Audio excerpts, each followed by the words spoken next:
캐나다에서 좋은 내용이 전달되고 있어요. I think some of the students from before this one is so related to 시작하겠습니다. 저는 지금 현재 KBS 본사 영상사에서 카메라 감독으로 근무하고 있고요. 91년에 입사했으니까 벌써 33년째예요. 내년이면 퇴직. 그렇죠? 근데 여러분들 혹시 유튜브를 보시면 가요톱텐 찾아보세요. 90년대 거?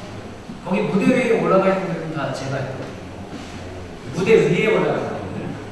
그러니까 그 말씀을 왜 드리냐면 저는 이제 우리나라 가장 가요가 바뀌는 방송을 중심으로 바뀌는 90년대, 2000년대, 2010년대의 변화를 너무나 몸으로 체득을 했기 때문에 그런 경험을 여러분들하고 좀 나누고 싶은 생각에 오늘 이 자리를 가장 처음부터 갖게 되었습니다.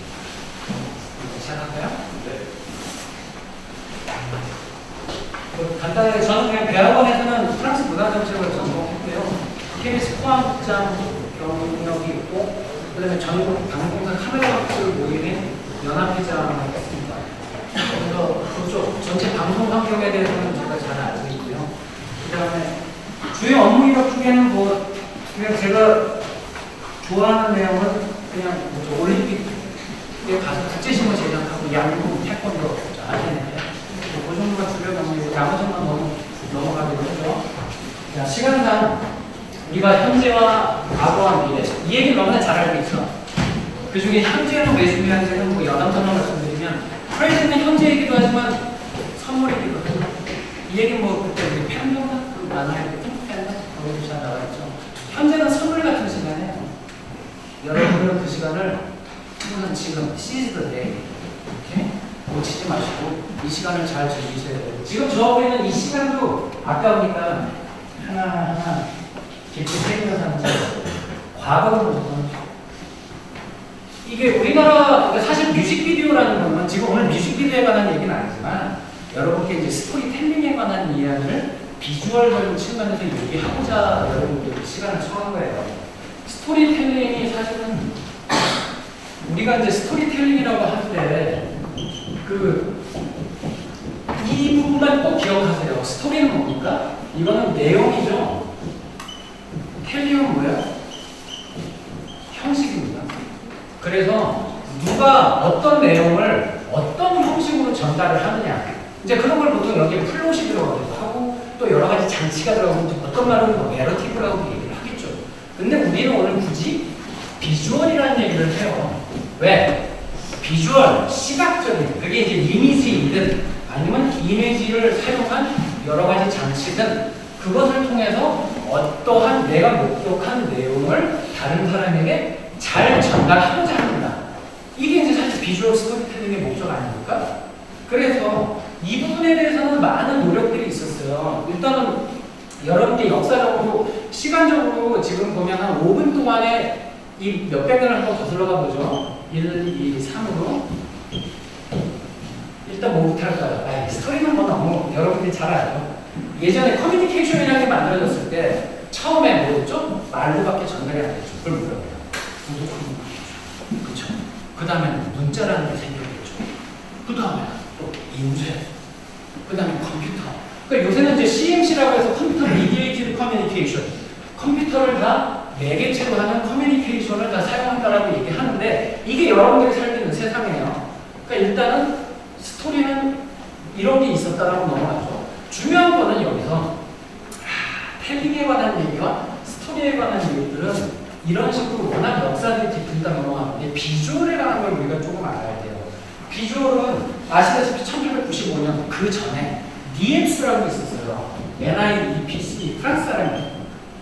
니엡스라는 프랑스 사람이 처음 사진을 만들어서 2층에서 6시간에 걸쳐 노출을 줘서 처음 시간을 잡았죠. 어디에? 기계에. 그렇죠. 그게 니엡스가 처음 시작된 비주얼의 시대죠. 우리 인간 세계에 있어서 가장 획기적인 사건은 니엡스부터 시작했다고 볼 수 있죠. 그 다음 영화는 여러분들 잘 아시죠?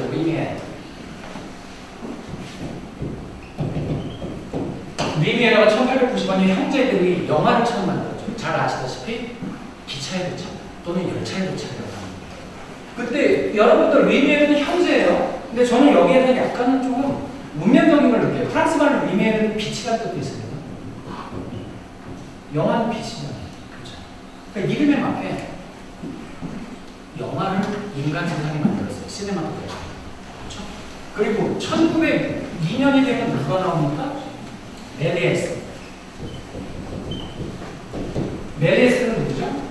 그 구아야시 영화 민느라고 달나라의 여가요라는 영화를 만든 사람입니다. 그럼 리메르와 굳이 지금 이 말씀을 드리는 이유는 여기서부터 모든 이 시각적인 것의 시작이 돼요. 동영상. 자, 리메르는 뭐 지금은 영화 시간이 아니니까 넘어갈게요. 사실주의 시작이라고 그러죠. 있는 그대로 다큐멘터리를 찍었으니까. 그렇죠? 그러면 그 멜리에스는 뭐죠? 표현주의 시작이라고 그러죠. 달나라 여행에 여러 가지 이펙트를 집어넣음으로써 사람들이 이러한 세상도 있구나라는 상상의 세상을 시각적으로 구현을 했기 때문에 우리는 이 둘을 각각 사실주의와 표현주의 시작이라고 해요. 그리고 나서 나온 것들이 뭐냐? 뭐 프랑스에서 이제 공연이 시작돼요. 그렇죠? 그래서 이제 뭐 카페 콘세라고 해서 콘서트를 하는 카페도 있고, 그렇죠? 그 다음에 이제 보드빌이라고 있어요. 보드빌. 그 보드빌이라는 데서 이게 이제 지금 영어로 치면 버라이어티예요. 여기서 뭐 서커스 공연. 그러니까 한쪽에서는 공연이라는 게 있고 한쪽은 벽에다가 투사를 시키는 영화가 진행이 되다가 이게 만나는 지점이 언제일까요? TV가 나온 1930년대. 그렇죠? 30년대 TV라는 게 나오기 시작해요. 근데 이 역사는 여러분들이 나중에 다른 자료들을 통해서 보시면서 비로소 만나는 지점은 1930년이 되면 TV라는 게 나오고 각 가정에서 모든 공연을 제한된 영역이지만 볼 수 있게 되죠. 그리고 나서 우리나라 같은 경우는 1961년에 KBS가 만들어진 이후 각 가정에서 TV 방송을 볼 수 있게 되고 그러다가 시간을 거슬러 가다 보면 만나는 지점이 어디입니까? 1981년에 MTV라는 게 나와요. MTV가 나오면서 처음에 The Video to the Radio Star라는 뮤직비디오를 처음 틀어요. 역사적으로 사건인데 사실 그 전에 뮤직비디오가 있었어요. 뮤직비디오라는 거는 비틀즈가 제일 활용을 잘했고 그리고 그 당시에 제작비의 문제가 있었을 뿐이에요. 모든 뮤직비디오는 영화 쪽에서 왔었기 때문에 하나를 만들기 위해서 드는 비용이 엄청나서 아무나 할 수 있던 게 아니에요. 그러다가 이게 보편화되기 시작한 게 1981년에 MTV라는 게 만들어지기 시작하면서 비로소 우리는 이러한 세상이 있구나. 그리고 그때 이제 공헌한 것도 있죠. 왜? 비싼 그러한 대자본만 들어오는 게 아니라 24시간 비디오를 틀었어야 되기 때문에 홈비디오 그 다음에 더 저가의 공연만 촬영을 해도 비용이 별로 안 들 거 아니야. 그리고 이런 여러 가지 상상력들을 반영시키면서 언더그라운드 뮤직에까지 영향을 주게 되죠. 이게 81년에 미국의 상황이고 우리는 그거를 붙이죠. 우리는 당연히 TV를 중심으로 언제까지? 적어도 90년대 중반까지는 그대로 갔어요. 그대로 갔고 그 비디오의 초반 비디오에 속하는 게 이제 이겁니다. 전형적 이것도 홈비디오가 아니고 이것도 KBS에서 직접 촬영을 한 거예요. 그 당시 우리 우송대 교수님께 있었던 한건영 감독께서 직접 이건 전용으로 아저씨 차예요. 그리고 이제 옆에 또 다른 차가 붙어서 손으로 왜냐면 여러분 알다시피 ENG 카메라가 얼마나죠? 그러니까 그 카메라를 2000년대까지 이렇게 간거아닙니까? 지금 한번이 아니고 그걸 들고서 그 다음에 직접 편집해서 그걸 만들어서 그렇죠? 시간을 이게 초창기 뮤직비디오 형태예요. 그래서 이건 방송국에서 모아놓고 여기 앉아있는 사람을 통해서 나오는데 필요로 마지막에 그분들 다 모아놓고 근데 이게 91년 작품이죠. 그러니까 그 당시부터 많이 앞서있었죠. 그러니까 이러한 일들이 있다가 방송국의 경쟁이 시작돼요. 이러한 음악을 어떻게든 시각적으로 사람들에게 충격적으로 보여줄 수 있을까? 그게 90년대 환경이에요. 나이가 들고 그 다음 작품이 이제 그 다음에 이제 이게 가수를 한번 띄워보자. 왜? 노래도 넌 단지 조금 더 높은 곳에 있을 뿐이니까. 이제 내용으로 우리가 이거 진짜 기억 많이 해요. 지금은 말도 안 돼요. 지금 말도 안 되는데 이게 지금 KBS 핸드에서 지금 촬영한 거고 신승훈 가수를 해봤어요. 그래서 일단 당연히 저도 이 현장에 있는 거예요. 현장에 있는 거예요. 그래서 요거 이제 이 핸디에 태워서 어떤 짓을 했느냐 생방송으로 스튜디오까지 노래를 하면서 올라오게 하자. 아마 모델이 몰라도 지금까지 기네스 기록에서 생방송으로 가장 많은 거리를 이동한 가수일 거예요. 왜? 공중에서 이거 잠깐 중간에 제가 편집했고 핸디에서 내려서 이게 KBS 6층 옥상이거든요. 여기에서부터 이제 신승훈 가수가 뛰어오는데 어디 뛰어오느냐? 그 당시 야구 중계를 할 때는 50m 크레인이라는 게 필요했는데 50m 크레인에 베스킷이라고 있어요. 거기에 태워서 옥상 같은 내려오게 한 거죠. 지금은 듀라스라는 장비가 있어서 무인으로 다 하지만 예전에는 무조건 90년에는 그냥 원시 시대예요. 몸으로 다 해야 돼요. 몸으로 해야 되기 때문에 이 마찬가지로 기다리고 있는 이 크레인으로 뛰어가는 거죠. 그렇게 해서 여기서 탑니다. 그리고 여기서 기다리시는 분이 우리 우성대 교수로 계셨던 한번영 우리 대선배님. 네, 이분이시죠. 그래서 이걸 라이브로 지금 하고 있는 거예요. 근데 여러분 여기 이해하셔야 될 게 이때는 케이블이 있었어요. 무선 시대가 아닙니다. 그럼 이걸 어떻게 했어요? 그 케이블 몇십 미터, 몇백 미터를 다 둘러서 역으로 동선을 감았겠죠. 그러니까 이때는 진짜 창작의 산물인 거예요. 이게 단순하게 그냥 이렇게 하면 된다라고 할 수 있는 게 아니라서 이거는 실질적으로 다 계산해서 하는 거예요. 시간까지. 크레인 내리는 시간까지 다 왔죠. 그러니까 노래를 합니다. 나가시고요. 조금만 빼고 할게요. 시작한 다음에. 그래서 이거는 헬기에서 잡는 거예요. 그러니까 지금 말씀드리는 이유는 어떻게 같은 노래라도 다르게 보이기 위해서 사람들이 노력을 해왔나 약간 역사적인 맥락에서 말씀을 드리는 거예요. 그래서 지금 같은 경우는 이런 이제 KBS 신관 그리고 헬기에서는 마찬가지로 이제 아래쪽 그림을 잡고 있는 게 좀 커트가 되겠죠. 근데 이건 라이브였고 장비를 갖고 있는 KBS만 가능했던 그림이에요. 근데 이 그림으로 이제 우리는 다 이겼다라고 하고 사실 이 이후로 그러니까 이 전에도 물론 그랬지만 이때 시청률이 25에서 30% 정도 나온대요. 노래 프로그램.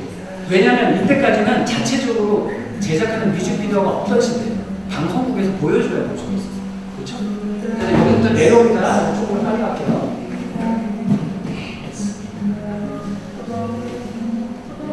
자, 이제 거의 다 내려왔죠? 이게 지금 라이브 보고 있는 거예요. 그렇죠? 근데 사실 이제 라이브하고 AR/MR은 여러분들 구별을 해야 되는데 그거까지는 좀 얘기할 수가 없어요. 일단은 이제 여기서 이제 내려옵니다.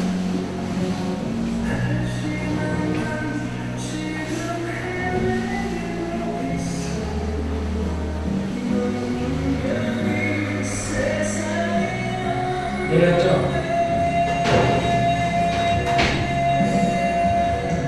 그래서 이제 스튜디오까지 뛰어납니다. 노래하면 호흡이 좋죠? 기본적으로.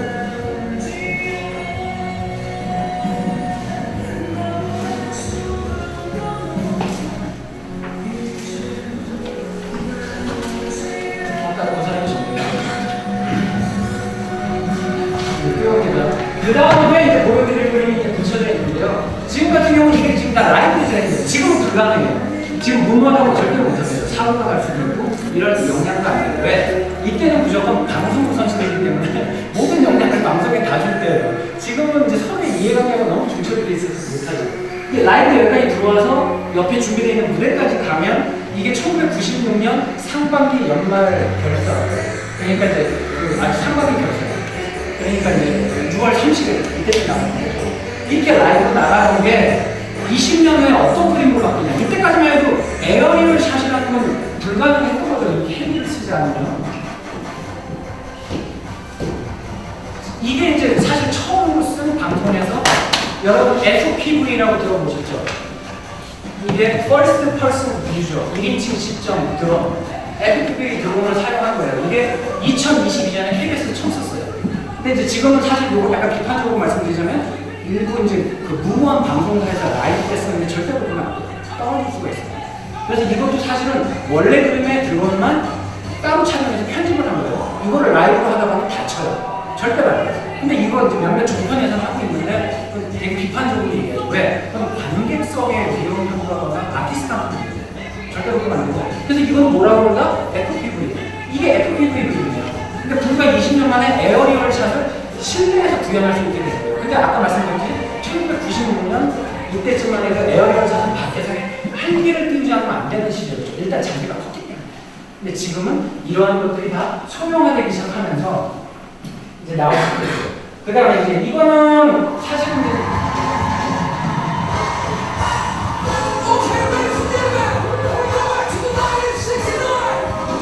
이거는 역사적으로 사람이 할 수 있는 가장 그냥 좀 교만하게 말씀드리면 사람이 할 수 있는 마지막에 그 데모지라는 게 있는 것 같아요.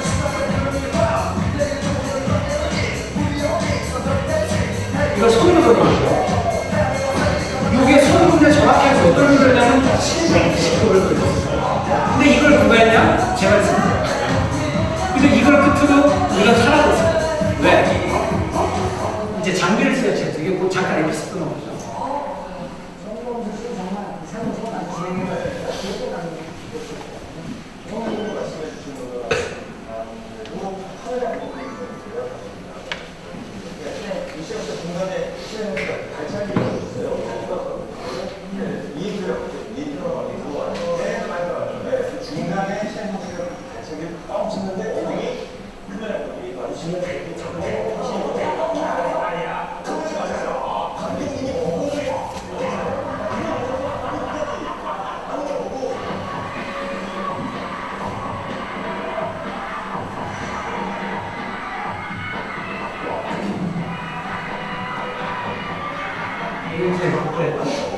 MBC에서 나왔던 라디오 스타일이거든요.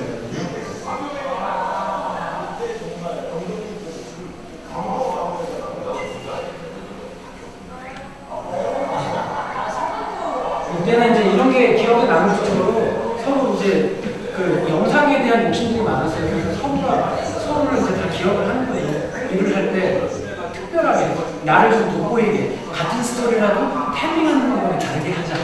그렇게 해서 이제 그렇게 얘기가 나왔던 거죠. 이게 이제 이러한 시대가 걸치다가 제가 말씀드린 이걸 소위 이제 핸드 카메라라는 게 선호하는 시대였잖아요. 99년에 끝나요. 물론 지금도 남아있지만 지금은 이제 스토리도 위주로 많이 가고 이때처럼 현란한 그림은 이제 더 이상 맥이 끊기고 뭐가 그러냐.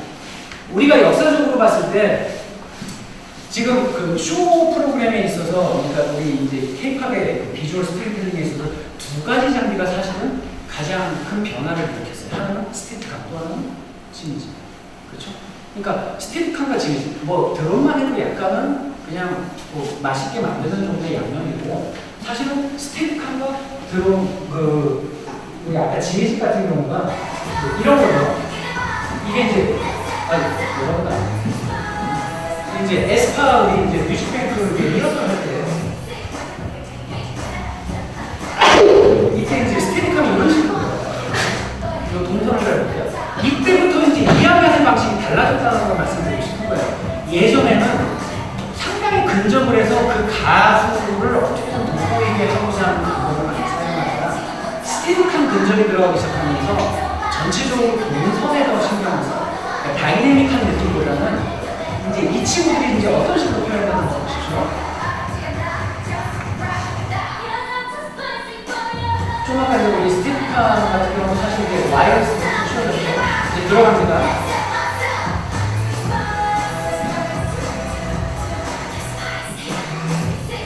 요거죠. 아까 이제 스테디캄이 잡은 이 그림이거든요. 그래서 여기에서 보면 전체적으로 분모를 보여주기 위해서 그러니까 아까 같이 다이내믹한 형태라기보다는 이 친구들의 전체적인 배치, 그 다음에 안무, 그 다음에 이 친구들 또한 카메라 스테디캄과의 조용성 이런 것들을 더 중요시해야 되기 때문에 이런 것들을 리허설을 기대되는 같이 맞춰봐요. 근데 이제 뭐 요새는 워낙 선수들이니까 훨씬 더 좋아졌죠. 이제 이런 상황에서 요게 이제 예전에 듀스라고 아세요? 네, 이게 접니다. 저도 되게 화석이죠. 요 카메라를 썼다는 거예요. 근데 여기에서부터 여러분들이 이제 알다시피 조그만 카메라로 바뀌죠. 이제 그거는 이제 2000년대 돼서고. 그래서 스피커 관련해서는 사실 역사적인 잠깐 알아야 되는 게, 이 가렛 브라운이라고 원래 촬영 감독이에요. 그런데 그 로키라는 영화 있죠. 로키라는 영화 촬영을 맡아서 장비를 개발을 해요. 그 이름을 스테디캄이라고 하고, 스테디캠이라는 거는 사실 보통 명사가 아니고 고유명사예요. 근데 그건 뒤에 나올 지미집도 마찬가지입니다. 상표일 뿐이에요.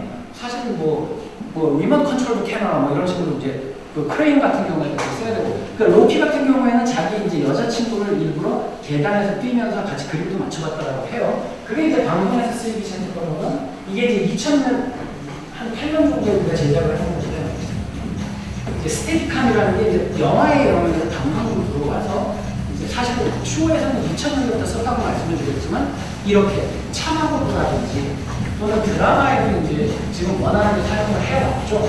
근데 지금은 이제 여러분들이 더 저보다 훨씬 잘할 거예요. 짐벌이나 이런 장비는 저는 안 쓰기 때문에. 그런 장비들이 나왔기 때문에 훨씬 더 기동성 있게 여러분들은 더 잘할 수 있겠죠. 근데 이제 저는 방송 장비를 중심으로 말씀을 드리다 보니까 좀 무거워요. 움직이는 게 좀 무거운 일을 할 수가 없습니다. 여러분들이 갖고 있는 슬라이드, 뭐 그런 선축 짐벌 이런 장비들은 사실은 훨씬 더 지금 유용한 재산이 됐습니다. 잘 활용해서 아주 이런 건 드라마에서도 썼다라는 의미로 보여드려요. 그래서 드라마에서도 이게 지금 스테이크하고 원씬 원컷으로 잡은 거예요.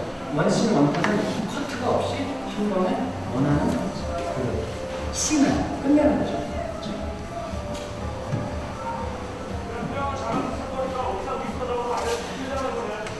그다음에 이제 쇼에서는 이제 이렇게 썼다는 거예요. 요거까지가 지금 이제 우리가 이제 스테디칸이 처음 캐논을 시기에 그리기를 보여드리는 사례 상황입니다.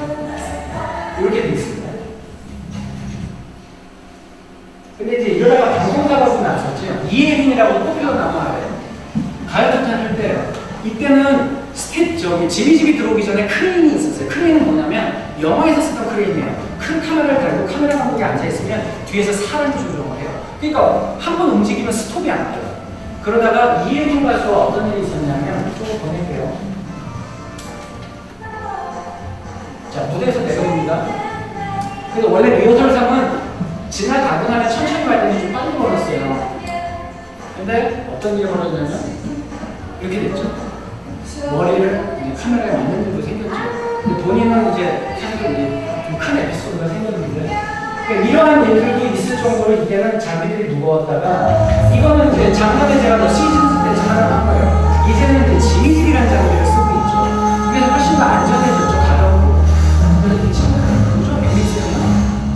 그래서 이 시즌 때 나와서 노래하고 그럴 때는 이렇게 가볍게도 쓸 수 있고 또 다이내믹하게 만들 수가 있고 이제 그래서 지미집이라는 거는 사실은 아까 이제 했지만 이건 컨트롤은 크레인이에요. 이거는 지미집은 상표명이기 때문에 우리한테가 이렇게 얘기하고 있지만 우리는 넘어갈게요. 그렇게 해서 지금은 이제 기술적으로 진보들이 이루어지고 있는 세상이 됐어요. 자, 시간을 다 건너뛸게요. 자, 이제는 여러분들은 OSM이라는 말 많이 들었죠. 원소스 멀티 유스라는 말. 근데 이 OSM과 방송에도 사실 많이 들어오고 있어요. 이제는 방송에 한 번 나간 거를 가지고 유튜브라는 새로운 플랫폼이 생겼기 때문에 그쪽에 재활용할 수 있는 여지를 많이 만들어요. 그래서 여러분들 잘 아시는 용어로 사실 원소스 멀티유스 말고 요새 이런 용어도 좀 많이 쓰죠. 메시어 콘텐츠. 그래서 여기저기서 이제 사용했던 그러한 알파를 가지고서 섞어서 또 새로운 걸 창출하기도 해요. 정반 합같이. 그렇죠? 그래서 메시어 콘텐츠나 OSM 개념으로 우리들이 여러 가지 기술들을 만드는 것도 있어요. 방송 쪽에서 논지는 않으니까. 근데 이제 이거는 처음 거는 조명에 관한 거라서 다른 얘기고 두 번째 게 이제 이런 OSM 메시어 콘텐츠에 관한 얘기입니다. 자, 조명도 큰 노래를 할 때는 사실 비용이 너무 많이 들어요. 보통 우리 제작비가 몇 억이 들잖아요. 근데 그거를 몇 시간에 비례해서 그 지불해야 되는 돈이 많기 때문에 요새는 뭘 활용을 하느냐. 아까 말씀드린 뭐 컴퓨터 미디에이티드 이런 커뮤니케이션 시대에는 시뮬레이션을 많이 씁니다. 그래서 조명 시뮬레이션 같은 경우를 많이 쓰고 있는데 이 경우에는 왜냐하면 가상 세트를 구현한 다음에 거기에 맞게 각 데이터가 다 구현이 돼 있어요. 데이터가 구현되어 있다는 건 뭐냐면 우리가 갖고 있는 장비입니다. KBS, 신관원, 별관 공개홀 이런 곳에 시뮬레이션을 다 할 수가 있는 데이터를 우리가 확보를 하고 있었어. 세트를 설치하기 전에 이제 조명이 설치되면 어떠한 효과가 있을지를 미리 구현했거든요. 그래서 시간을 절약도 되고 정교하게 설계도 하고 시상식 등 메가 이벤트에 쓰기 좋고 그래서 제가 실제로 거기 우리 조명하는 감독한테 물어보면 자기가 생각했던 거에 한 80% 정도가 구현된다고 해요. 그 예를 하나 보여드리고요. 그래서 이거를 뭐라 그러냐? 그러니까 라이팅 시뮬레이션이라고 해요. 그래서 이런 것도 우리가 사용을 하고 있습니다.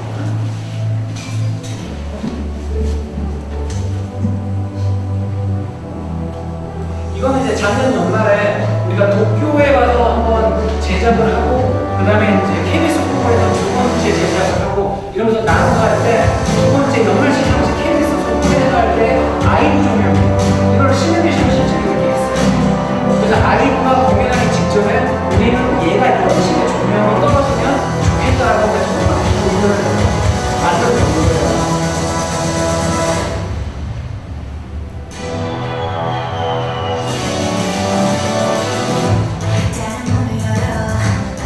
여기서 사실 요 아이디가 아니고 조명 떨어지는 조명이에요. 조명이 어떻게 떨어지는지.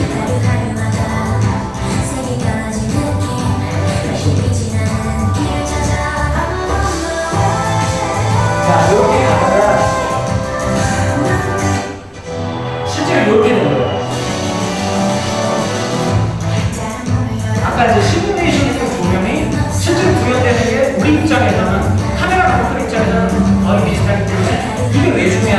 지금 여러분 보세요. 지금 이거 스테이크하면 잡히는 거거든요. 근데 예전과는 뭐가 달라진 것 같아요? 옛날에 스테이크하면 그려보잖아요. 그림자가 많이 들어가요.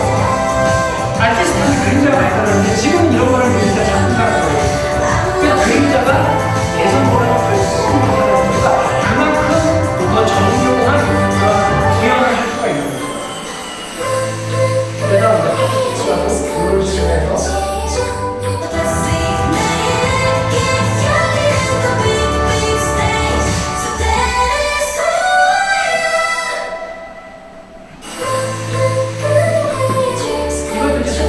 이렇게 해서 결국에는 마지막에 이제 효과가 나오는 것까지 이건 똑같은 거예요. 다음 거로 갈게요. 그 다음에 이제 지코가 저 시즌스 이제 MC를 맡으면서 로봇 좀 이제 새로 만들었어요. 아티스트 같은 경우는 더 정교해졌어요.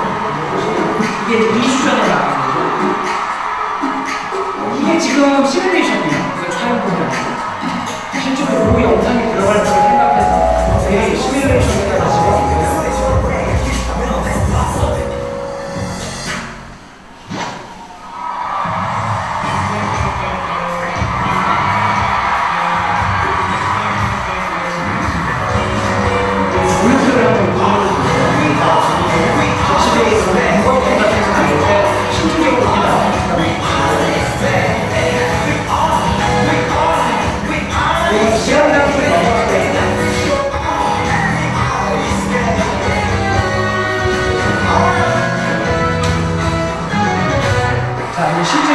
여기에 보면 아까 두 그림이 들어올 테니까 비교해서 보세요.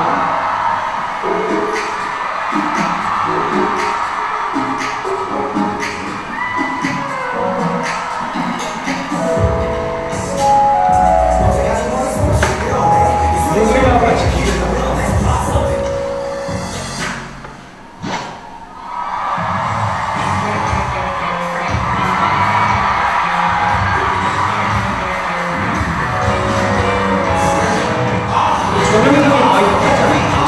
그래서 여기 시뮬레이션의 정확성은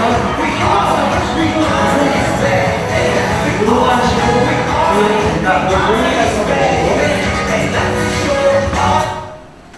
그 다음에 이제 버티고라는 게 아까 그 OSM 또는 메시어 콘텐츠하고 연관되는 거예요. 이건 KBS에서 기술용 콘텐츠 만드는데 그 프로그래밍이 사실 이제 외부에다가 할까 고민 중인 것들이 있는데 이건 뭐냐면 일종의 이제 기본적으로 세트의 그림을 잡은 다음에 다 분할을 해버리는 거죠. 뭘로? 버티고. 그래서 버티고. 그렇죠? 버티고를 분할을 하거나 물론 4대 그냥 뭐 정방향도 돼요. 1대1 사이즈도 되고 10년대부터 마찬가지로 9대 16도 가능하고 또 3대 4, 4대 4 원하는 대로 다 할 수 있어요. 원하는 대로 리프레이밍이 가능하고 요 그냥 뭐 핵심만 말씀드릴게요. 리프레이밍도 가능하고 그 다음에 AR 트래킹이 되기 때문에 일단 한번 이 피사체에 대해서 고정을 시키는 게 계속 따라가요. 그래서 이걸 가지고 우리가 지금 많이 촬영을 하고 있어요. 그래서 뮤직뱅크 같은 경우 센터에서 8K 카메라를 가지고 촬영을 해버리면 그 다음부터는 크롭을 해서 촬영을 해도 화질이 그렇게 안 떨어지는데 이걸 순서대로 말씀드려요. 그래서 보면 일단 이걸 여러분들이 이해하십니까? UHD 같은 경우에는 3840, 2160은 다 아시죠? 3840, 2160 HD 우리가 사는 세상은 지금 HD인데 몇입니까? 1920, 1080이죠. 1920, 1080의 세상을 3840, 2160으로 가면 화소수가 몇 배가 돼요? 따져보면 이게 다 2배 올린 거죠. 그럼 2 곱하기 2니까 4배가 좋아지는 거예요. 화질이. 4배가. 그쵸? 그런데 이거를 8K로 찍어버리면 원래 우리가 생각하는 HD보다 몇 배가 돼요? 16배. 446. 그쵸? 16배 16분의 1로 쪼개도 화질이 HD가 나온다는 얘기예요. 이 개념을 잡고 가셔야 돼요. 그게 버티고의 기본 원리예요. 그렇죠? 그래서 지금 보시면 자 8K라고 그러면 이게 8에 가까우면 8K죠. 그냥 그렇게 생각하세요. 8000입니다. 자 7680에 4320은 HD의 16배 정도가 되는 거 아닙니까? 그러니까 여기서 16개의 글루를 쪼개도 화질이 HD로 나와야 되는 거예요. 물론 촬영 테크닉은 있어요. 그거는 지금 말씀을 드리기에는 너무 시간이 짧고 그래서 제일 중요한 게 있어요. 포커스예요. 뭘 짜라도 포커스가 맞게 만들기 위한 조건들이 몇 가지 있죠. 혹시 그런 것까지 하셨습니다. 그렇죠? 뭐 조리개를 조금 더 줄인다든지 피사체의 거리를 너무 멀지 않게 가야 결국에는 뎁스 필드가 깊어야죠. 그렇죠? 그러려면 뭐예요? 포컬 렌스를 조금 더 짧은 걸 써야 된다. 뭐 이런 기본적인 것들은 다 있어요. 근데 그런 것들은 오늘 얘기할 시간은 아닌다 넘어가고. 그러면 버티고라는 건 결국에 뭔가라고. 이거는 이제 스트레이키즈의 라드라는 음악이죠. 여기서 중요한 거는 리노. 이 친구만 잘 보세요. 리노. 리노를 중심으로 잘 보세요.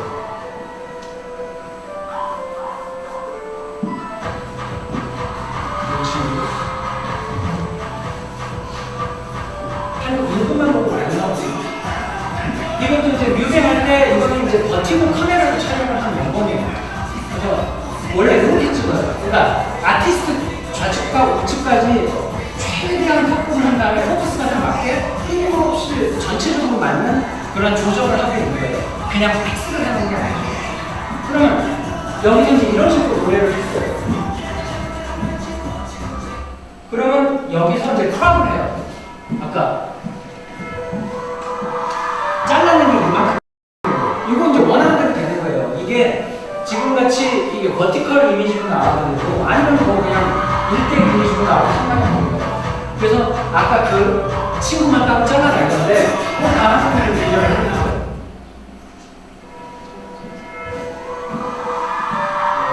이게 그대로 자르는 거를 이제 비교를 하는 거예요.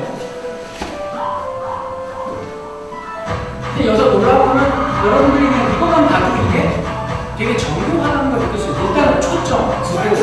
그래서 이렇게 정면으로 찍었을 때는 워낙 이 친구들이 동선 자체가 완벽하기 때문에 문제가 없는데 그런데 이제 이거를 뭐 그냥 크나 이렇게 할 때 문제가 생길 수 있는데 좀 시선 반응이라는 게 있거든요. 여기서는 점점 문제가 그래서 그런 문제가 없어요. 약간 제한적으로 스티에 최적화된 경우는 그런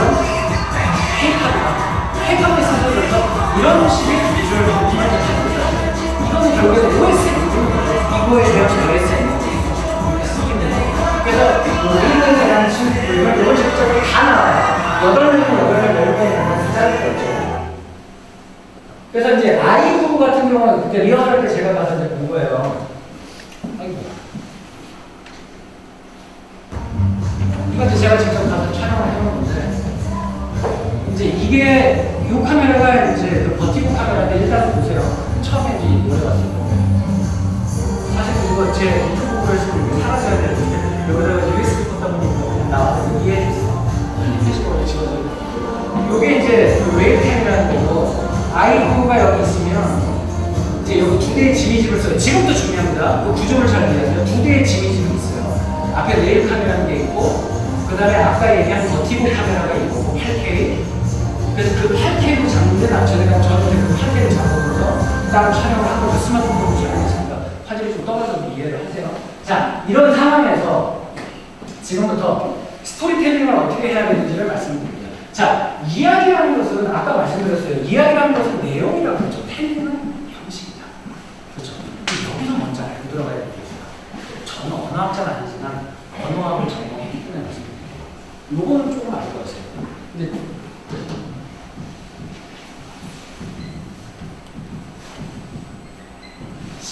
시니피에라는 말 들어보신 분들 있고 안 들어보신 분들이 있고 그러지만 이거는 뭐냐면 기표고 이거는 기의 그 다음에 이건 기호라고 하죠. 그러니까 뭐냐면 여러분들이 하는 작업은 기호를 만들기 위한 작업이라고 생각하자고요. 그렇죠? 그런데 이거는 이제 스위스의 그 언어학자 소시르가 말했던 거죠. 시니피에라는 건 뭐냐면 나무가 있어요. 나무가 있는데 나무라는 걸 누구나 보면 아는데 이걸 어느 나라에서는 나무라고 하고 어떤 나라에서는 춤이라고 하고 어떤 나라에서는 프랑스에서는 아르고라고 한단 말이에요. 그러면 뭡니까? 본질은 변한 게 없는데 기표는 다 바꿀 수가 있죠. 무슨 뜻이에요? 자의적이라는 뜻이죠. 자의적. 그 각각의 민족이 갖고 있는 자의성에 의해서 내가 그렇다고 임의대로 개인이 할 수가 없고 집단의 관습적인 자의성에 의해서 이건 다 바뀌어요. 근데 여기서 다 잊어버리잖아요. 너무 깊어지면 안 됩니다. 자, 하나만 얘기할게요. 기표는 뭐냐면 언어의 뭐예요? 그러면 형식이 되겠죠. 그럼 애초에 나무라는 건 아까 기이라고 얘기를 했죠. 나무의 본질적으로. 이거는 뭐예요? 내용이 되게 이거 어디서 많이 듣지 않았어요? 약간 그렇죠? 스토리텔링. 스토리는 내용이었죠.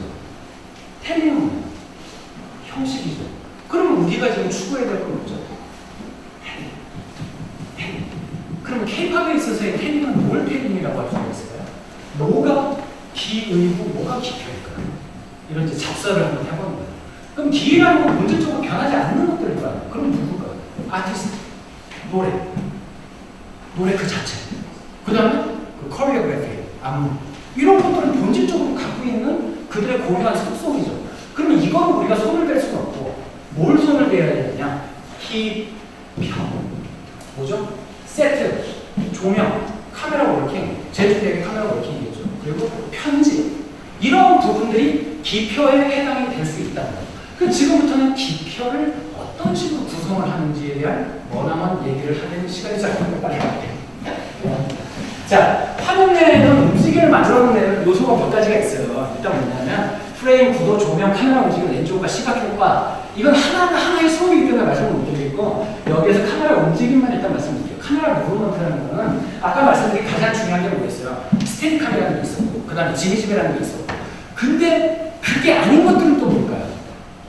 스테디캄, 지미집이 아닌 것들은 뭐예요? 대답을 하셔야죠 여러분들. 실력이에요. 크게 보면 두 가지로 볼 수가 있어요. 무브먼트, 재개념. 이건 그냥 정답은 아니에요. 아니, 저의 잡설이에요. 무브먼트는 정적인 게 있고 동적인 게 있는 거예요. 그쵸?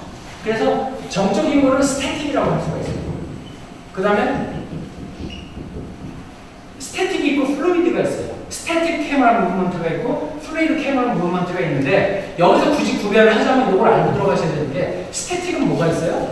PTG가 스태틱이 되겠죠. PTG가 뭡니까? PTG. 펜, 틸트, 줌. 이거는 축을 고정해놓고 내가 할 수 있는 카메라 워킹이잖아요. 그러면 이건 PTG의 움직임은 스태틱에 들어가겠죠. 그 다음에 플루이드라는 건 아까 말씀드린 축이 움직여야 돼. 그럼 뭐가 있어요? 스테디캠, 지미지, 아까 레일캠. 그리고 뭐 사람 움직인다면 아까 예전에 제가 했던 핸드헬드죠. 그렇죠? 그 정도가 이제 플루이드가 될 거 아닙니까? 그래서 여기서부터 이야기는 시작돼요. 내가 플루이드라는 걸 쓸 건지 아니면 이런 스태틱을 쓸 건지 어떤 식으로 조합을 해야 이야기가 더 다양하고 재미있어질까를 고민을 하는 작업을 시작을 해야 되는데 그러기 위해서는 여러분들 기본적으로 무대에 대해서 혹시 저보다 더 전공자가 있을지도 모르지만 저는 제가 알고 있는 정도가 이 정도예요. 무대의 종류는 보통 세 가지로 얘기를 해요.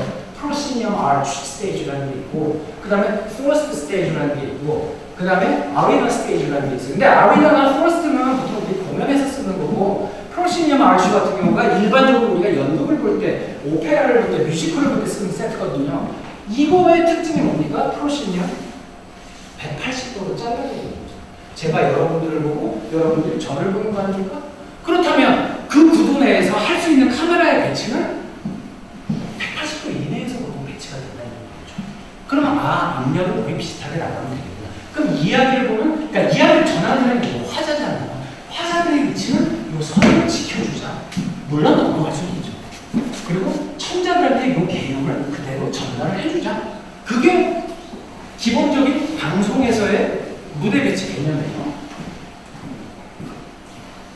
그래서 이거는 이제 예전에 오래됐던 건데 워낙 그때는 한참 2010대에서 만들어 놓은 거예요. 그래서 이게 이제 이렇게 프로시니엄 아치가 있으면 기본적인 스태틱 카메라는 앞에다 위치가 되는 거죠.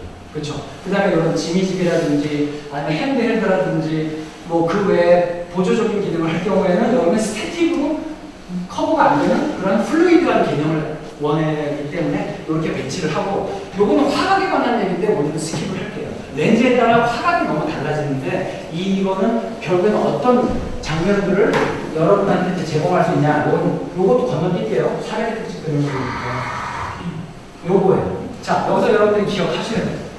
카메라라는 게 그냥 기계적으로 내가 갖다 대면 되는 게 아니라 적어도 거리 계산 같은 게 다 나오고 화각까지 나와줘야지 정상적으로 우리가 어떤 업무를 할 수 있는 이 개념을 줘야 돼요. 피사체와 카메라의 거리, 피사체와 카메라의 거리, 피사체와 카메라의 거리, 피사체와 카메라의 거리 점점 멀어지죠. 이건 뭘 의미합니까? 렌즈가 점점 망원 렌즈가 되고 있다는 얘기죠. 망원 렌즈가 뒤로 거리가 멀어져야 이제 어떤 사이즈가 나오느냐? 같은 사이즈가 나옵니다. 아까 봤던 요런 버스트 샷이라고 보통하죠. 버스트. 요 버스트 샷이나 렌즈가 16mm, 그 다음에 25mm, 50mm, 그리고 75mm로 가서 표준 렌즈 같은 50mm로 한다면 적어도 화각 자체도 점점 좁아지고 있거니와 그 다음에 뭐죠? 뎁스 필드도 약해지고 있죠. 쉘로해진 거 아니에요. 쉘로. 그러면서 어떤 느낌이 나요? 더 미학적인 느낌이 나죠. 그러니까 여기에서 우리가 가수를 잡을 때 어떤 식으로 이 사람에 대한 느낌을 줄까? 아, 전체를 다 포커스 아웃시키고 그냥 이 피사체만 살릴까? 아니면 그냥 이거는 전체적으로 흥겨운 분이니까 전체 풀 포커스 다 맞춰버리자 라고 갈 수도 있는 거고, 그쵸? 그래서 이러한 것부터 벌써 렌즈의 선택에서 이제 여러분들의 이야기는 진행이 되고 있는 거예요. 그래서 이렇게 렌즈의 이제 그 이해, 렌즈에 대한 개념의 이해를 하셔야 되고, 아울러서 이제 여기서 용어 같은 걸 썼는데 이게 너무 많죠. 이제 방송 용어예요. 그래서 카메라를 올리고 내리는 거는 이렇게 이제 틸트 업다운 다 아실 거지만 뭐 트래킹도 있고, 그 다음에 아킹도 있고, 초킹이라는 것도 있고, 그 다음에 여기 달리인, 달리아웃. 그러니까 이런 동작은 왜 필요하느냐? 왜 저런 용어를 지금 굳이 가져왔느냐? 여러분, 우리가 이제 그 태어나서 지금까지 여러분들은 더 디지털 네이티브 아닙니까? 그러면 영상을 더 접할 때 여러 가지 좋은 얘기들을 많이 들었겠지만 그 중에 가장 귀에 꽂히는 얘기가 여러분 전공을 선택하게 된 계기가 된 것도 아니에요? 영상 언어, 영상 문법.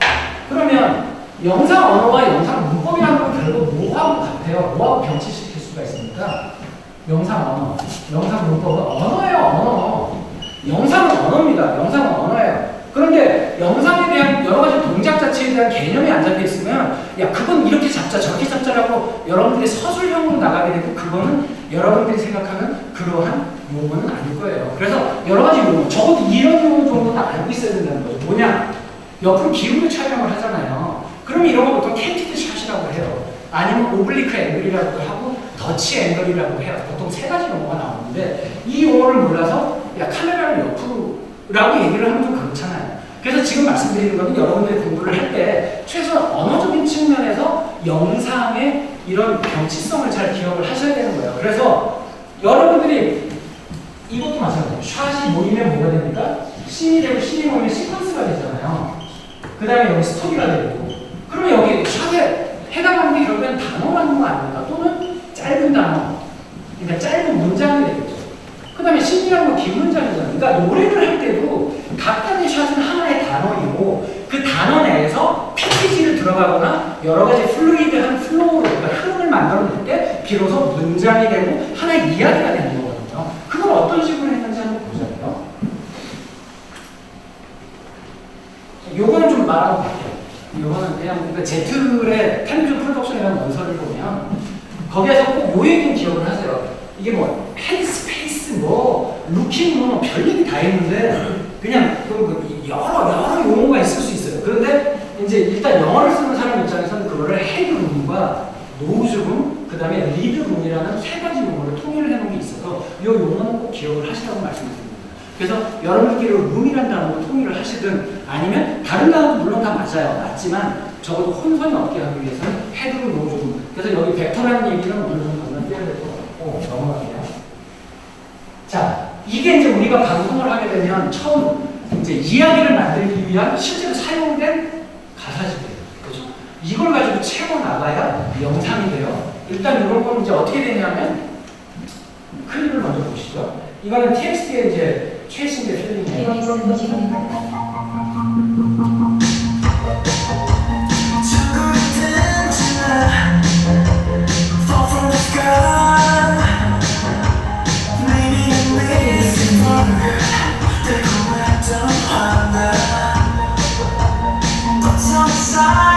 자, 이런 그림을 보다 보면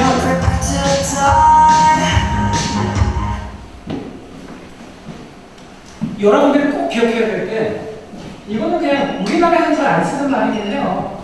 근데 이제 미국에서 뮤직비디오 감독들이 쓰는 말이에요. 퍼포먼스 배드. 퍼포먼스 배드가 뭐냐면 센터에서 풀로 잡아놓는 거예요. 그러니까 여러분들이 단 한 대의 카메라로 외부의 행사, 학교 행사 나갔다, 그리고 구름이 나갔다, 뭘 할 수 있어요? 센터에서 풀로 잡는 거예요. 왜? 모든 정보가 다 들어가잖아요. 그래서 퍼포먼스 배드예요, 이게. 그쵸? 센터에서 안무가 다 보이고, 그리고 누가 어떤 식으로 서로 동선이 바뀐지 다 보이잖아요. 그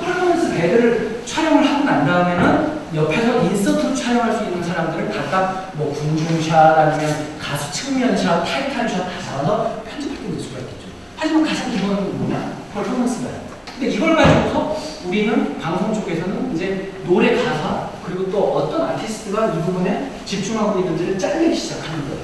그래서 이거는 이제 한 예고, 다른 거는 아예 가사 없이 30초만. 이거는 이제 여자아이들의 슈퍼레이드예요. 이제 이 경우에 보면 어떤 식으로 이 동선을 보게 됐어요. 동선을 보면서 여기에서는 스펙트럼이다, 여기서 플로이드를 이어주겠다라는 생각을 했죠.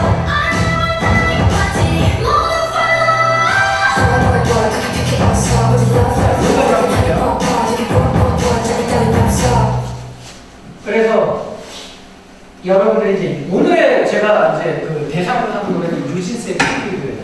일단 보세요. 뉴진스의 플루이드의 퍼포먼스가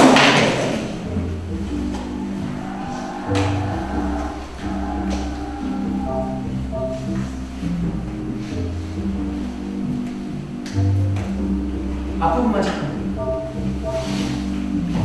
여러분들 뭘 보는지 한번 생각해보세요. 여기서 지금 뭘 보고 있는지.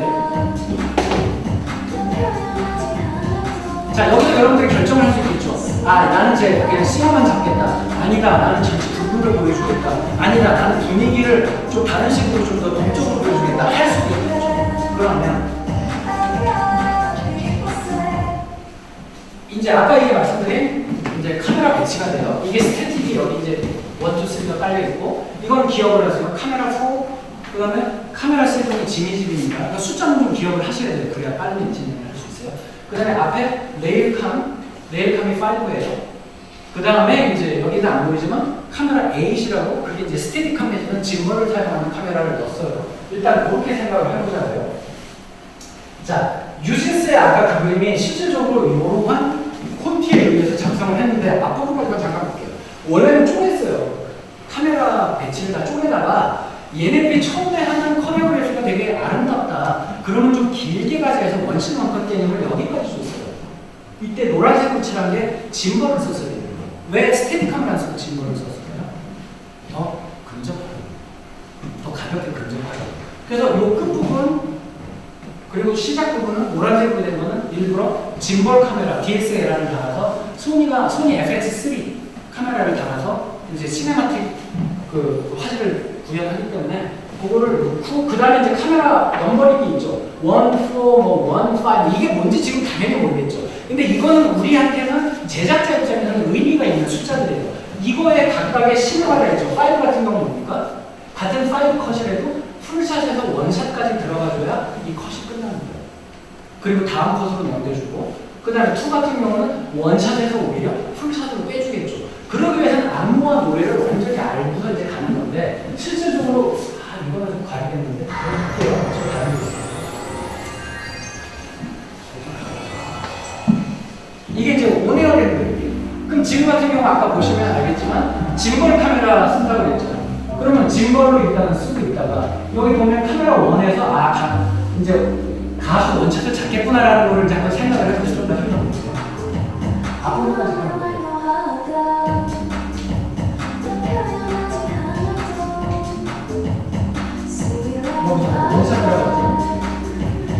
이제 이런 식으로 들어가는데, 이거에 대한 설명은 그래 넘어가서 말씀을 드리면 이게 이제 우리가 그 처음에 스토리텔링을 하기 위해서 오늘 가장 중요한 얘기가 이거예요. 스태틱 카메라로 지금은 1, 2, 3, 6 이게 우리는 무슨 8개 카메라가 어디 있습니까? 그게 아니고, 여러분들이 나중에 혹시라도 영상 제작을 나갈 때 내가 8군데를 포인트를 찍으라는 얘기로 생각을 하시면 돼요. 그쵸? 1, 2 그러니까 여러분들 정면에서 날 봤을 때 1, 2, 3 개념을 찾고 가셔야 될 거고, 그 다음에 뭐 4, 7, 그 다음에 5, 그 다음에 8 개념 같은 경우에서 위치가 움직이는데 적어도 스태틱 축을 가운데 두고서 PTG 움직임만 가는 게 1, 2, 3, 6 정도는 내가 놓고 가야 되겠구나. 그 다음에 플루이드, 그러니까 내가 가용할 수 있는 뭐 슬라이드 캠이 있든 아니면 뭐 조그만 뭐 시즐, 그게 지미집을 여러분들 그 웹에서 쓸 수 있게 나온 게 시즐 집인가 뭐 그런 게 있더라고요. 그래서 그런 거를 사용하면 4, 5, 7, 8이 되겠죠.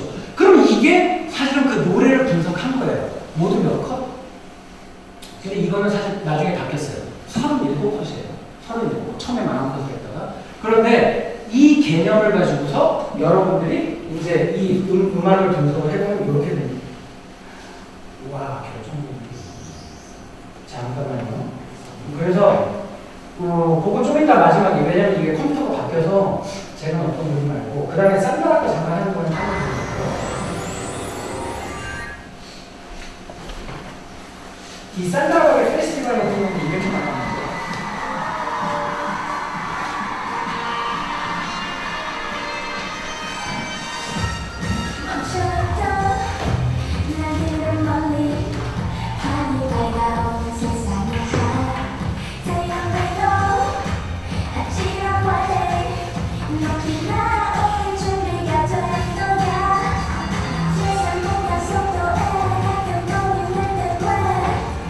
제일 마지막에 한번 다시 그건 제가 준비해서 따로 보여드리고요. 그리고 여기까지가 이제 스튜디오에 관한 그리고 시간 관계상으로 자를게요. 자르고 야외에서는 어떻게 하냐면 일단 여러분들이 요 개념을 좀 잡고 하시면 되세요. 그러니까 보통 우리가 뮤직비디오라는 개념으로 볼 때 크게 보면 한 4개까지도 나눠요. 첫 번째가 뭐냐? 인물 중심이야. 그건 뭐냐면 아까 봤던 그 전현무 가수의 그냥 아무 생각 없이 그냥 비만 걸어가고 이런 모습들이 인물 중심으로 있죠. 또 하나는 뭐냐면 드라마타이즈. 드라마타이즈는 누가 있죠? 1998년 정도에 조성모 씨의 투 헤븐.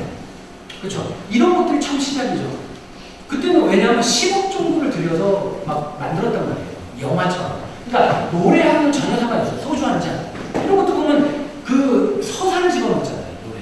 그러니까 그런 타입이 있는 반면에 스튜디오에서 하는 건 뭐냐면 가장 직설적이고 그 다음에 선형적이라고 할 수가 있어요. 오지가 않아요. 그래서 이건 뭐냐면 공연형이에요. 공연형. 스튜디오에서 만들고 있는 건 공연에 가깝다고 보고, 그 다음에 이제 요새 이제 약간 작가주의적으로 가는 분들은 몽타주형 같은 게 있을 수가 있겠죠. 그러니까 여기에 뭐 여러 가지 장치를 주는 거죠. 뭐 그때 약간 뭐 떼제와 안티떼제가 부닥치면서 새로운 의미를 형성하는 듯하게. 근데 그건 또 뭐라고 볼까요? 많이 약간 세면 여러분들이 좋아하는 BTS 같은 경우도 BTS 유니버스라고 있잖아요. 근데 마찬가지로 요새 마블 같은 경우도 마블 시네마틱 유니버스라는 말이 있어서 영화가 계속 번져나가죠. 그 다음에 또 DC 같은 경우는 뭐라고 해요? DC 익스텐드 유니버스. 그래서 DC의 확장된 세계관. 지금은 이야기가 이야기 안에 멈춰있지 않고 그게 마치 원서스 멀티버스에서 더 나가는 것처럼 확장해서 나가고 있고 이게 음악에도 마찬가지예요. 그래서 아까 말한 BTS 같은 경우가 제일 BTS 유니버스를 잘 활용하는 사례라고 볼 수가 있는데 이거는 사실은 이때만 해도 이거는 거의 20년 전 뮤직비디오지만 이런 식으로 만든다는 거 잘 보세요. 노래 가사가 중요한 게 아니고 자 아직도부터 23년 동안은 황량한 곳에 놓여있는 차 이런 식으로 이제 그 분위기에 대한 그 지정을 해주는 거죠. 그리고 뭐 차를 타고 달리고 있다 간간히 립싱크를 하고 있다 이런 식으로 나눠봄으로써 그 결국에는 여러분들한테 이러한 지시어에 따라서 분위기를 만들어 달라고 얘기를 하고 있어요. 그렇게 해서 나간 게 이제 이런 거죠.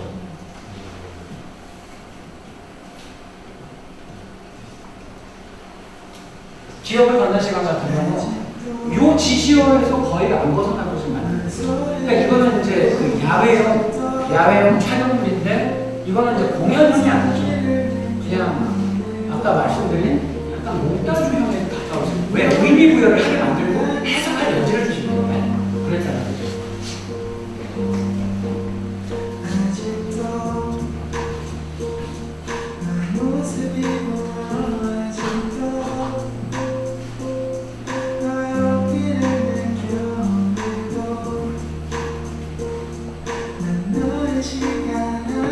전혀 분위기가 다르죠. 스튜디오에서 제작을 할 때는 아티스트라는 사람이 중심이에요. 근데 이게 야외 쪽에서 또 지금 현재 만들고 있는 뮤직비디오들은 다 뭐냐면 그래픽이 이제 많이 나요. 이거에는 그래픽이 거의 없어요. 그런데 그래픽을 넣기 때문에 촬영을 할 때 거의 절반 정도는 그래픽 어떤 식으로 촬영을 할지 고민을 하고 만드는 그러한 개념 때문에 결과적으로는 우리가 생각하는 그러한 촬영 방식으로는 할 수가 없고 시간을 좀 많이 소비해야 되겠죠.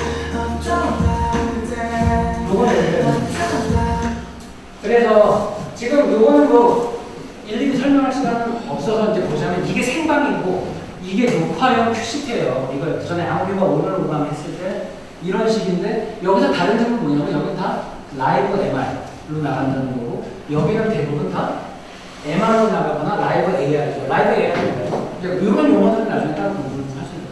라이브 AR은 그냥 닫히는 소리, 가수 목소리가 한 30~40%까지 다시 들어가 있어요. 이제 거기에 자기가 얹어서 가는 거죠.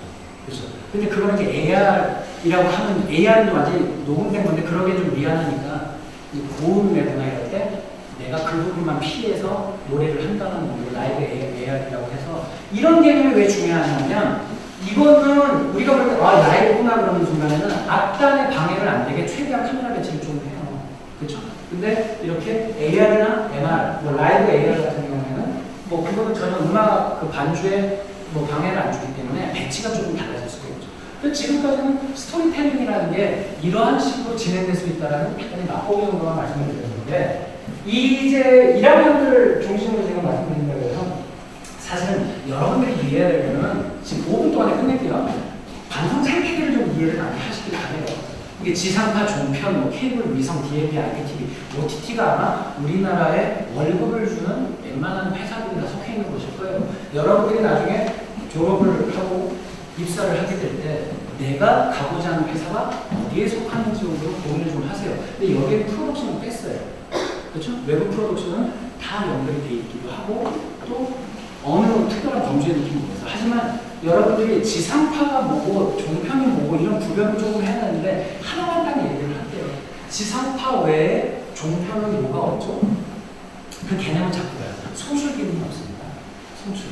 그러니까 제작과 송출을 다 하면 지상파가 되는 거고, 그리고 종편부터는 PP라고 보통해서 그냥 프로그램 프로바이더, 그러니까 송출 기능은 없고 SO, 시스템 오퍼레이터를 통해서 자기들이 만든 프로그램을 각 가정에 배급을 하는 거죠. 그런 개념에서 다른데 이런 것들은 또 나중에 또 다른 수업을 통해서 아마 여러분들이 충분히 배울 거라고 생각을 하고, 여러분들한테는 딱 포인트 짚어서 말씀을 드리면 지상파 전국 네트워크는 KBS가 본사 플러스 9개 지역 총국 18개의 지역국이 있어요. 그 중에 포항 국장을 제가 있었던 거고, MBC 같은 경우는 지금 합쳐지면서 예전에 25개까지 갔던 것들이 16개로 줄었어요.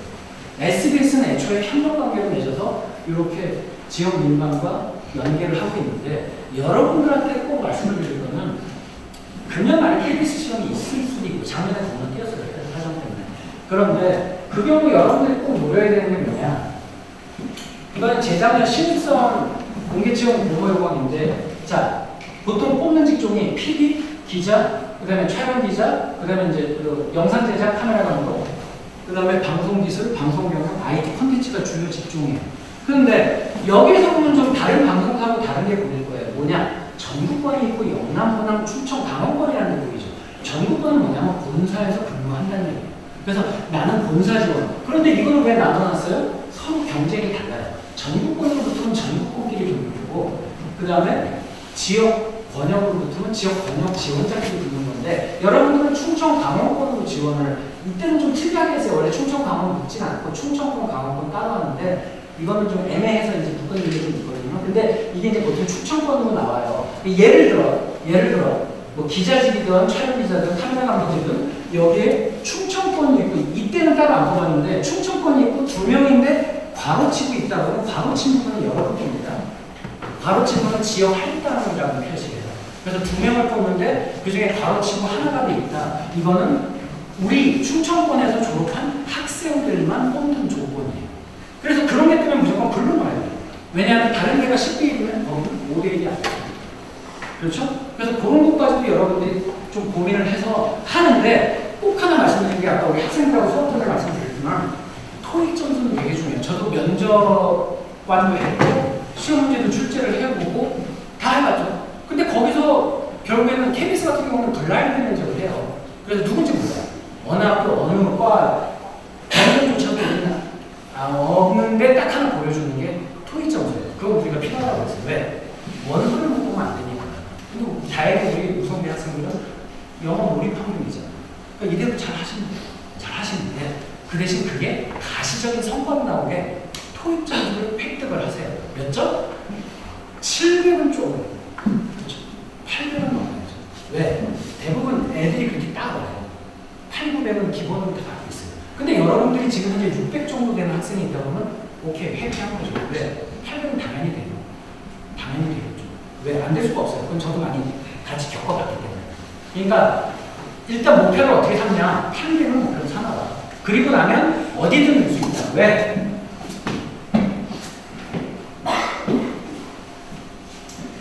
시험에 어떤 1차적으로 서류 전형을 하잖아요. 이거 토익 점수를 본다는 얘기예요. 모든 직종이 똑같아요.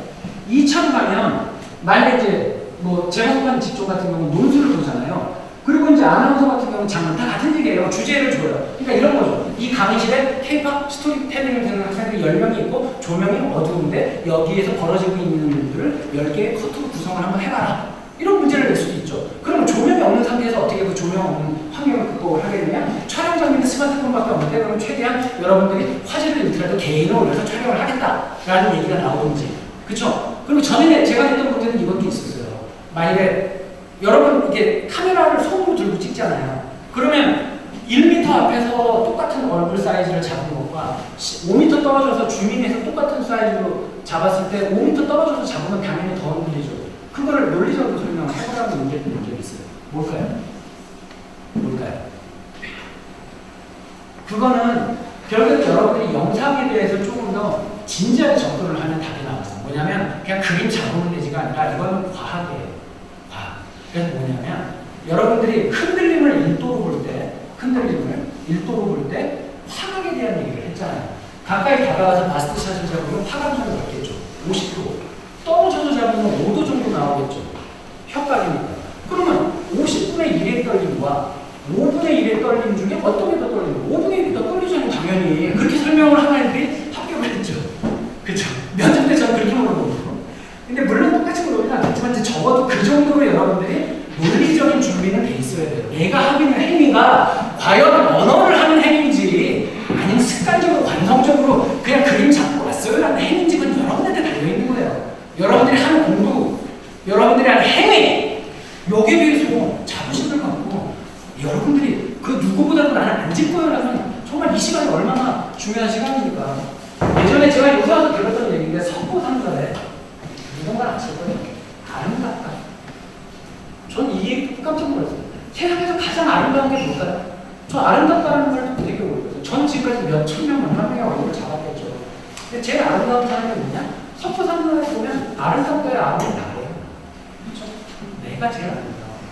여러분들이 아까 말씀드린 현지의 시간은 선물과 같은 시간이고 여러분들은 가장 아름다운 존재.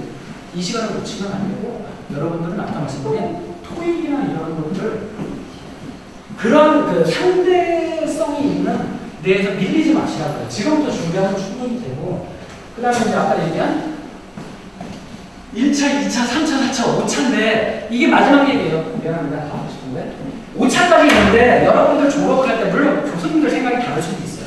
저는 거기에 대해서 책임 안 져요. 그냥 얘기하는 거예요. 사회 성질. 여러분들이 졸업을 할 때 원서를 일단 아무 회사나 들어가지 마요. 제가 부탁하는 거예요. 왜 그런지 아세요? 요새는 시험 형태가 KBS뿐만이 아니라 MBC, 충북 MBC, KNN 다 보면 자 5차전, 4차 그 다음에 여기도 거의 6차 여러분들이 1차 필기에 합격을 해도 대여섯 번의 면접을 거쳐야 돼요. 회사를 다니면서 그걸 할 수 있겠어요? 그러니까 여러분들이 혹시라도 방송 중에 나는 이 직종을 내가 찍었어. 그럼 한 2, 3년은 봐야 되잖아요. 그럼 어떻게든 버텨요. 시험을 보면. 근데 회사를 다니면서 매번 휴가를 내는 건 불가능한 걸 저는 알아요. 회사 다니는 사람 면접에 왔다가 3차, 4차에서부터 못 나와요. 회사에서 문제가 생깁니다. 제가 다니는 회사에서. 그래서 이런 것들은 그냥 제가 드리는 그냥 솔직한 충고예요. 그런 것도 고민을 하시고. 그래서 아까 같은 경우는 사실 요거 지금 요 환경이 조금 달라서 내가 못 보여드린 그림이 하나 있는데 아까 이제 그런 거죠. 마지막으로 이제 정리를 하자면 스토리텔링이라는 것은 그래서 우연성의 결과물은 아니다. 내가 본 대로 그냥 얘기해서 된 게 아니고 아까 말씀드렸지만 스토리가 있고 텔링이 있을 때 그 텔링에 기승전결이 아니라 결기승전을 넣어도 되고 그렇죠? 그 다음에 스토리 앞으로 빼도 되는 거예요. 그런 풀것은 여러분한테 달렸고 영상을 제작하는 여러분들의 몫이에요. 단 그것은 철저하게 계획해서 내가 시뮬레이션을 한 결과물이 되어야지 그게 우연한 결과로 얻어가려면 안 될 것이고 별일 일도 없을 것이다. 그래서 오늘은 별 내용도 없는 얘기로 60분 동안 여러분께 말씀드리는 건 저도 좀 송구스럽긴 하지만 여러분이 하나라도 얻어갈 수 있다면 저는 그걸 보면 너무 감사드리고 이만 인사드리면서 다음에 또 기억하겠습니다. 감사합니다.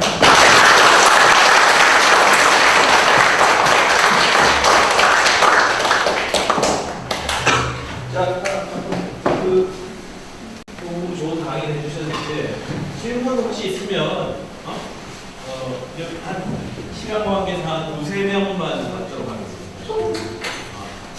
뭐 너무 질문이 나는 수준이 높아야 되고 뭐 어려워야 되고 그렇게 생각할 필요 없습니다.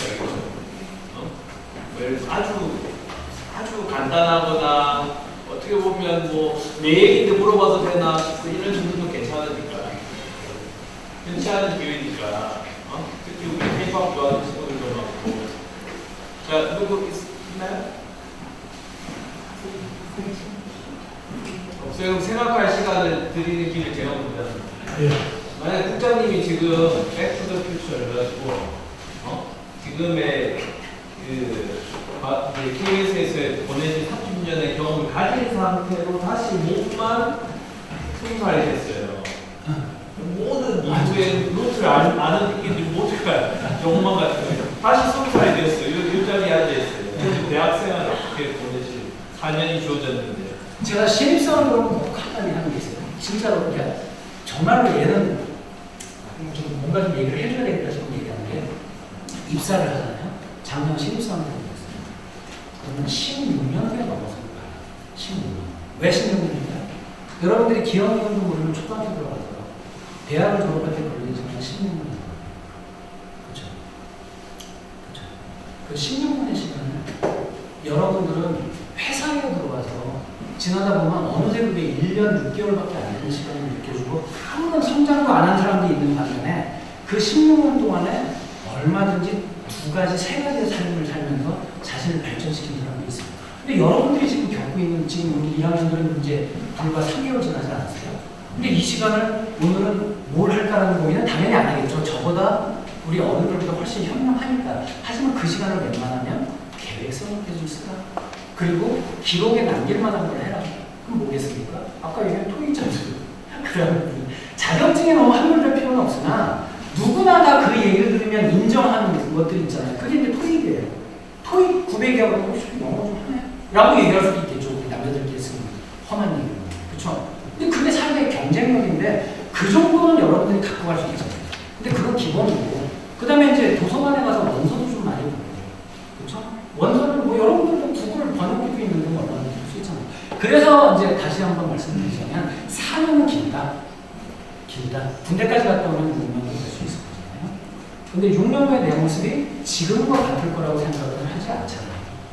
그래서 여러분들이 보내고 있는 시간들을 한번 다시 리스케줄링을 해보세요. 내가 지금 하고 있는 게 어떤 목표를 향해서 제대로 가고 있는지. 그래서 그것과 매치가 되면 쭉 가시고 아니면 수정하고 어차피 쓰러져도 되잖아요. 결국에. 저야 쓰러지는 뼈가 부러지겠지만 여러분들은 안 부러질 거예요. 그렇습니다. 말씀하세요. 예. 뭐 질문 생각하는 사람 손 든 거야? 없나요? 말씀하세요. 네? 질문을 들어보고 2학년들 우리 요새 연극 너무 연습하고 있는데 뭐 대표가 없어. 지은이 지목을 하겠고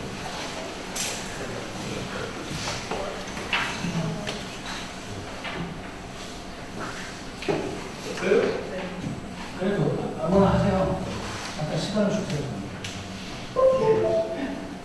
우리 국장님이 보실 때 또 제가 해야 되는데 마지막으로 질문을 할 생각할 시간을 주는 우리나라 K-팝의 산업의 미래는 어떻습니까? 국장님 의견에서. 뭐 제가 그걸 모르겠지만 지금 여러분들 그 미국의 그 미디어 생태 학장의 아르존파이라는 이름을 한번 들어보실 수도 있고 들으실 예정일 수도 있지만 보통 우리 지구를 바꾸는 5가지 전형에 관한 얘기를 하거든요. 그 중에 하나가 이제 미디어 스케이프예요. 그러니까 미디어 스케이프가 뭐냐면 결국에는 이 지구를 미디어 중심으로 봤을 때 중심부와 주변부가 있다고 보면 그전에는 그게 이원화되어 있지만 지금은 하나로 합쳐지고 있죠. 모더리스해지고 있는 거예요. 근데 그 중심은 뭐가 있습니까? OTT. 그리고 여러분들이 집에서 쉽게 볼 수 있는 뭐 요새 패스트 TV라든지 이런 OTT에 관한 여러 가지 변화는 결국에는 플랫폼의 변화하고 연관되잖아요. 그래서 여러분들이 오늘 업로드한 그림을 아프리카에 있는 누군가, 아니면 유럽에 있는 누군가, 미국에 있는 누군가가 동시에 즐길 수 있는 그러한 세상이 있다는 것은 여러분께 축복에 가까운 거죠. 그렇죠? 그래서 미디어라는 것은 한편으로는 예전에는 엄식주에 빠져 있었는데 지금은 캐주얼하게 갈 수 있는 그런 존재이기도 하기 때문에 여러분들이 어느 쪽을 택하느냐는 여러분들이 다르다고 생각해요.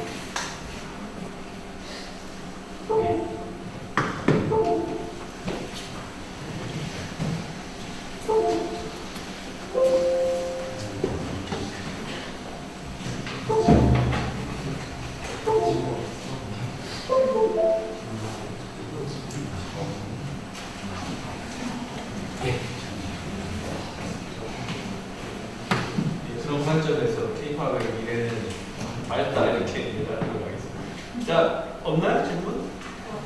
갑자기 막 나오네. 자, 분명 다 받도록 하겠습니다. 질문은 두 개를 다 먼저 듣고 네.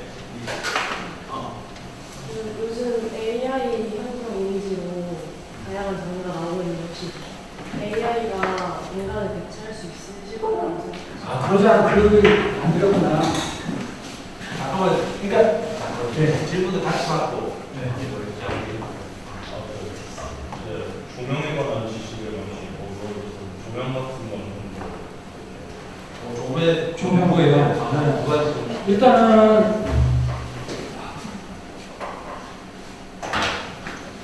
일단 먼저 다음 주 21일부터 서울 코엑스에서 코바라고 있어요. 방송산지 전시회. 그러면 코바 가보신 적 있어요?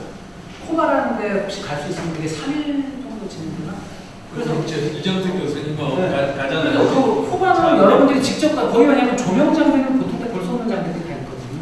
근데 요새 또 LED로 많이 가고 있어서 그래서 그 부분도 있고 또 워낙 수업이 좋은 게 많아요. 외부에 그러니까 전파협회 사이트 들어가시면 전파협회 안에 전파 교육 관련 사이트가 있어요. 제가 이따 주소 다시 쳐드릴게요. 그러면 그건 원래 프로 대상국이 있지만 아마추어들 들어갈 수 있는 교육의 기회가 되게 많거든요. 꼭 나중에 말씀드릴게요. 아까 AI에 관한 얘기를 하시는데 사실 우리 소라라든지 그렇죠. 이런 것들이 이제 연말이 되면 아마 우리 세상에 들어오는데 일부만 주세요. 테크네라는 얘기가 있어요. 테크네. 그리스어로 테크네. 테크네가 테크네는 기술이네. 이게 원래 그리스에서는 아트하고 테크닉의 같은 말이에요. 테크네가 아트가 됐고 테크네가 테크닉이 됐어요. 예술과 기술은 원래 같은 단어였어요. 이게 시간이 지나면서 이렇게 분화가 됐지. 근데 이 얘기를 왜 드리느냐? 결국에는 back to basic. 여러분이 말씀하신 AI가 보는 미래는 너무 정교하겠죠. 근데 이게 다시 아날로그로 가야 진위가 가려질 거예요. 근데 아날로그로 가기 위해서 예를 들면 어떻게 하면 좋겠냐? 작품을 낼 때 필름으로 찍어내라고 하겠죠. AI로 만든 작품을 인정을 안 하고 싶으면 필름을 가지고 촬영을 하면 되잖아요. 쉽게 얘기하면. 또 하나 마지막으로 말씀드리고 싶은 것은 결국에는 이게 예전에 모딜리아르라고 있는데 그 사람이 한 일 중에 시뮬라크라는 이론이 있어요. 뭐냐면 진짜보다 더 진짜 같은 가짜. 그래서 결국에는 이거는 인간의 약간 철학적인 개념으로 접근해야 될 법제적인 이런 규제와 더불어 또 한편으로는 너무 이런 디지털 기반으로 가는 사회에 대한 비판 의식을 갖고 거기에 대해서 진통과 모색의 시간을 갖도록 여러분들이 아날로그의 공존 그렇게 하면서 진위 여부를 가릴 수 있는 여러 가지 기제를 만들어 나가는 것이 좋지 않겠냐라고 생각할 수 있습니다. 그건 여러분들이 만든 세상이죠.